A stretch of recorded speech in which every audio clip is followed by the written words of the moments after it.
रहंदी जंग साजी जारी रहंदी जेती मारा मारी रहंदी जंग साजी जारी रहंदी जेती मारा मारी रहंदी जंग साजी जारी रहंदी।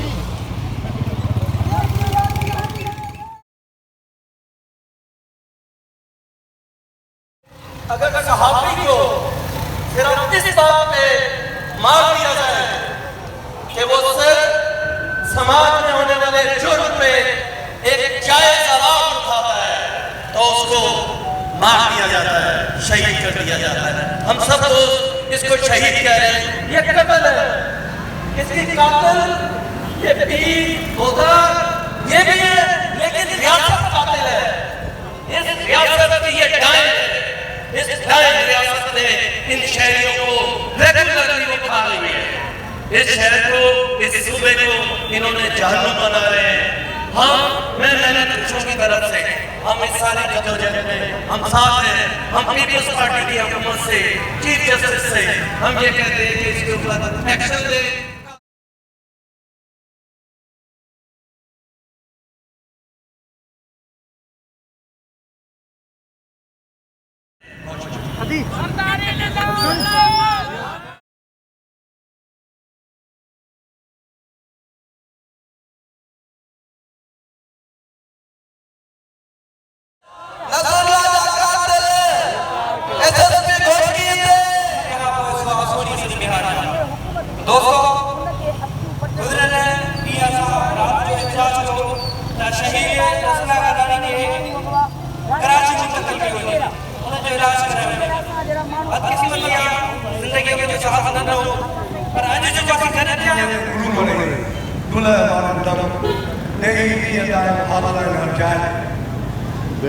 दोस्तों, रसूलुल्लाह जी ईमानदारी बहादुरी ऐं साख जो इन खां वधीक मिसाल कहिड़ो आहे जो उन्हनि अरिड़हं साल साहबत कई आहे ऐं हुन वीचारे पंहिंजो पूरो घर लिखियो ऐं हुनजी वालदा चवे थी त मुंहिंजा ॿार राति जो वेलो पंहिंजे मिटनि माइटनि खां वठी खाईंदा आहिनि। अहिड़े साहब खे उन ई सिस्टम कुठो आहे जंहिंमें फातिमा फोटो कुठी हुई, जंहिंमें अज़ीज़ महमूद रात में मारियो वियो, जान मोहम्मद खे चकर में मारियो वियो, मोनिका लारी खे जेको आहे रेप करे मारियो वियो ऐं शहीद जेको ठठे में जोड़ो हुयो उनखे मारियो वियो। इहो रोज़ सिस्टम आहे। मरंदा माण्हू मरंदा वेंदा, असां हिते बेगार थींदासीं, एहतजाज थींदा, केस थींदा, वरी ठाह थींदो, वरी नओं माण्हू मरंदो। इहो सॼो निज़ाम ग़लति थी चुको आहे, अनारकी आहे, बेईमानी, ठगी, बदमाशी खे वधिजी वियो आहे ऐं उन लाइ असां तव्हां जेको ही जदोजहद कयूं पिया इहो समुंड में फुड़े थी सघंदा, पर पोइ बि कंदा रहूं था ऐं जेको जेको मसइलो कंदा। असांजो मुतालबो आहे त रसूलुल्लाह गदानी खे कातिलनि खे गिरफ़्तार कयो वञे, रसूलुल्लाह गदानी खे ख़ानदान जी उन्हनि बचनि ॿारनि जी बहितरीन माली जेको आहे मदद कई वञे जीअं हू पंहिंजी रोज़ी रोटी खाई सघनि ऐं जेको आहे सो पंहिंजी तालीम पूरी करे सघनि। ऐं थियणु ईअं खपे असीं दोस्त सभु हिते दोस्ती जे हवाले सां सिंध जे हवाले सां बीठा थियणु ईअं खपे त सॼी प्रेस क्लब हिते हुजे हा, छाकाणि जो बुनियादी तौर ते साहब हुयो। हिते साहबनि जूं तनज़ीमूं आहिनि, साहबनि जा वास्ता आहिनि, साहबनि जा हथ ढिघा आहिनि, साहबनि वटि फंड आहिनि। उन्हनि जो कमु हुयो त पहिरियों उहे अचंदा, पर ईअं न थियो आहे। इहा असांजी बदकिस्मती आहे, छाकाणि साहब जा बि मुख़्तलिफ़ ग्रुप आहिनि, मुख़्तलिफ़ जेको आहे पैसेदार आहिनि, के ईमानदार आहिनि, के टॉप जा करप्ट आहिनि, के जेको आहे करप्शन मां पंहिंजो धंधो कमाए पिया ऐं के वरी 18 साल जी साहब करे बि रसूलुल्लाह शहीद थी वियो। आख़िर में इहो ई चइबो त जंग आहे मुंहिंजी तोसां जंग आहे, पेर पनी ते कर पड़े दर्द मुंहिंजो लहणो। जी दोस्तों कुछ नहीं कहा। इससे पहले हमारे जो सियासी कारकुन, हमारे साथी भाइयों का जो कत्ल हुआ और ये उसका तसलसल है। अगर चांद अहमद मेहर के कातिल पकड़े जाते तो ये सिलसिला कहीं ना कहीं रुक जाता, लेकिन ये रियासत खामोश है, बल्कि ये रियासत कभी कभी अपने गुड्डों को इस्तेमाल करती है जो रियासत में तनकीद करते हैं। मैं समझता हूँ कि जिन लोगों ने इस रियासत की नाकामी पर तनकीद की, इसकी बुराइयों को उजागर किया, आवाम को बताया कि कितनी नाअहल और नाकारा रियासत है, उसके खिलाफ एक तरह से ज़ाती दुश्मनी पे ही आ गए, तो हम इसकी शदीद मजम्मत करते हैं। हम समझते हैं कि अगर नसरुल्लाह कटानी के कातिलों को गिरफ्तार नहीं किया गया तो हम ये समझने पे हक पहुँचाने पे कि रियासत उनकी बुराई करती है और उनके साथ शामिल है। बहुत बहुत शुक्रिया।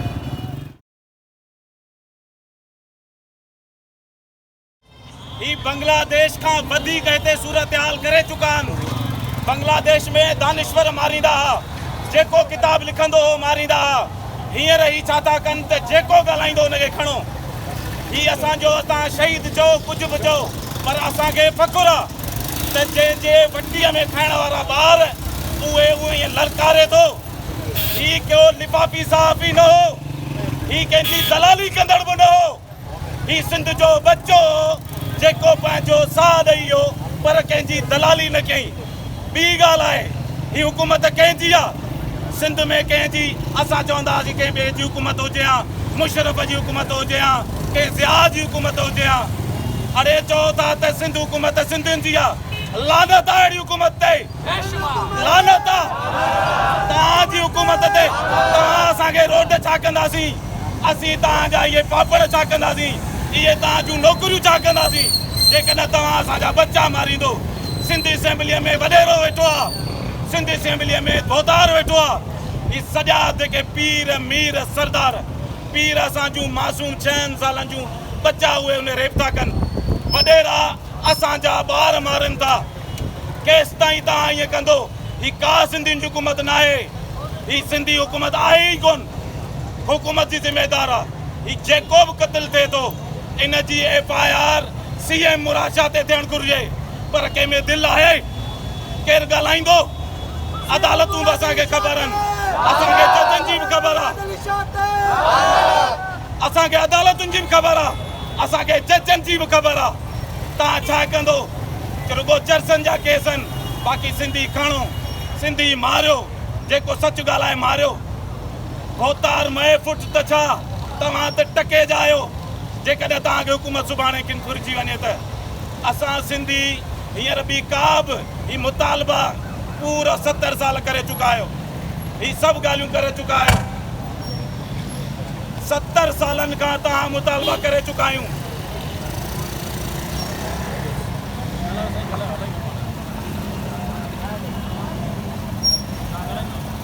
चुका आहियूं 70 सालनि खां। तव्हां पंहिंजे वॾड़नि खां पुछो, रोडनि रस्तनि ते कंहिंखे गोलियूं लॻी हुयूं, के सभु ख़तमु थी विया। वरी असांजो नसुल पियो हलंदो, वरी ॿियो नसुल पैदा थींदो। छा रुगो मुतालबा कंदा रहंदासीं? हींअर मुतालबा न, मज़ामत जी ज़रूरत आहे। यादि रखिजो, बांग्लादेश में इहे सोचे हा, ॿियूं क़ौमूं इहे सोचनि हा त रुगो मुतालबा कंदासीं। ही तव्हां मुतालबा करे वरी सुभाणे ॿियो को लाश ईंदो, ही असांखां विसरी वेंदो। छो असां पुराणा असांखे ॿिया विसरी कोन विया आहिनि छा? हींअर बेरोज़गारी, बदहाली, नौकरियूं हिननि जूं टाउन, एतिरा टाउन कोन्हनि ते ही पैसनि ते टाउन खपाइनि, पर पंहिंजनि माण्हुनि खे असांजा माण्हू तव्हां मारियो। मतिलबु तव्हांखे केरु सच चवे उनजो तव्हां लाश पहुचाईंदो। तव्हां मारियो, सिंध जी टोटल आबादी मारे छॾियो। बहितर आहे त हिकिड़ो एटम बम तव्हां सिंध में हणो, तव्हांजी सॼी आबादी ख़तमु थी वञे। पंहिंजा जेके पीर मीर सरदार दलाल जेके बि वेठा अथव, आराम सां हुनखे हिकिड़ी कॉलोनी ठाहे ॾियो। पर ईअं मुल्क हलंदा। असां पंहिंजे कंहिं बि इदारे ते कंहिंखे मुतालबो नथा कयूं। असां इंटरनेशनल कोर्ट ऑफ जस्टिस खे मुतालबो था कयूं। असां यूनाइटेड नेशन खे था चऊं त ही मुल्कनि, ही कानूननि, ही इंसाफ़नि, इंसाफ़ में 194 नंबर ते, करप्शन में टॉप जे नंबर ते हुकूमत असां चऊं था सिंध जी। इन करे असांखे ही मुतालबनि खां ॻाल्हियूं चढ़ी चुकियूं आहिनि। मुतालबा असांजी ज़िंदगी गुज़ारे वेंदा त बहितर असांखे पंहिंजे ही जेको वाक़ियो थियो आहे, असां इनखे, मूंखे त फ़ख़्रु आहे त अहिड़ो बेबाक अहिड़ो दिले जे घर में बटर खाइण लाइ कोन्हे उहो तो वॾेरनि सां ॻाल्हाए। मां असांखे फ़ख़ुरु आहे अहिड़नि माण्हुनि ते, अहिड़नि ते। सिंध जे हिकु हिकु ॻोठ में हिकु हिकु घर में अहिड़ा जोधा जवान आहिनि। सिंध अहिड़ा पैदा कंदी रहंदी, सिंध अहिड़ा शहीद कंदी रहंदी अंटिल एंड अनलेस जेसि ताईं असांजी सिंध खे हिकु सॼो आज़ादु हिकु सुकून न मिलंदो। Thank U very much. अवां सभिनी में असांखे कुझु न थींदो, लेकिन अहिड़नि जवाननि जी जेका शहादत आहे उहा असां रेगान न कंदासीं। असां कातलनि जी गिरफ़्तारी ऐं उन्हनि जी फाई ताईं असां ईअं ई जदोजहद में रहंदासीं। जीअं सिंध रातड़ी तिन वाढोड़नि वटाए, रही अचिजे रातड़ी तिन वाढोड़नि वटाए, जिन खे सूर शरीर में घटि मंझारा खाए, लिकाए लोकाए पाणे बदन पटियूं। हक़ मौजूद जीअं सिंध साथियो, असां हमेशह इहे दाहूं ऐं कूकूं कंदा रहिया आहियूं त हिकिड़ी ख़तरनाक साज़िश ऐं रिथा तहत सिंधी माण्हुनि जी नसुल कशी कई पई वञे। पर अलाए छो सिंध जो शऊर, सिंध जूं सियासी तंज़ीमूं उन शइ खे तस्लीम करण लाइ तयारु न आहिनि। अजय लालवाणी शहीद थियो त सिर्फ़ु सहाफ़ी शहीद थियो, सहाफ़ी उथंदा बाक़ी केरु न उथंदो। नाज़िम चोखो शहीद थियो, सिविल सोसाइटी सियासी तंज़ीमूं वक़्ती तौर उथंदियूं, उन जा माइट ख़ामोश थींदा त उहे बि ख़ामोश थी वेंदा। शहीद हितायल लोहार शहीद कयो वेंदो त उन जा वारिस उथंदा, सियासी तंज़ीमूं उथंदियूं, वरी ख़ामोशी थी वेंदी। वरी नसरुल्लाह गदाणी शहीद थींदो, कुझु ॾींहं एहतिजाज थींदा, वरी असां ख़ामोश थी वेंदासीं। ईअं कॾहिं बि न हलंदो। हीअ हिकिड़ी ख़तरनाक साज़िश ऐं रिथा आहे त सिंध हिकिड़ी कानूनी बणाई वई आहे, सिंध खे मुकमिल ग़ुलाम बणायो वियो आहे ऐं उन सिंध की निजात ॾियण लाइ, सिंध जे वसीलनि जी मालिकी करण जे लाइ असल करता धरता क़ुवतुनि खे अखियुनि में विझी ॻाल्हाईंदड़ खे क़त्ल कयो पियो वञे। शहीद हिदायत लोहार खे उन करे क़त्ल कयो वियो जो हुन हक़ जो आवाज़ बुलंद कयो। हुन जी नियाणियुनि सिंध में जबरी गुमशुदगियुनि जी ॻाल्हि कई, उन करे उनखे रस्ते तां हटायो वियो। जेको बि सिंध में सिंध जे हक़ जी ॻाल्हि करे थो, वसीलनि जी मालिकी जी ॻाल्हि थो करे, हक़ ख़ुदि इरादत जी ॻाल्हि थो करे, खंबे गुम थियल क़ौमी कारकुननि जी आज़ादी जी ॻाल्हि थो करे, उनखे खंबियो थो वञे, उनखे मारियो थो वञे। उन करे असां ऐं असां तव्हां समूरा दोस्त वाक़िफ़ आहियूं त नसरुल्लाह गदाणी जे क़त्ल में उहे दुरियूं मुलवसन जंहिंजे ख़िलाफ़ उहो अखियुनि में विझी ॻाल्हाईंदो, उहा स्टेट ऐं स्टेट जूं एजेंसियूं आहिनि, उहे फौजी इदारा आहिनि ऐं उहे सरदार लूट आहिनि जिन उन ते पहिरियों कातलाणो हमिलो कयो आहे। असांखे उन जे ख़िलाफ़ इहे मुस्तक़िल बुनियादुनि ते तहरीक हलाइणु घुरिजे, न सिर्फ़ु नसरुल्लाह पर सिंध जे समूरनि शहीदनि जे कातलनि खे गिरफ़्तार करण जे लाइ हिन रियासत जे ख़िलाफ़ हिकिड़ी भरपूर मज़ामती तहरीक हलाइण जी ज़रूरत आहे।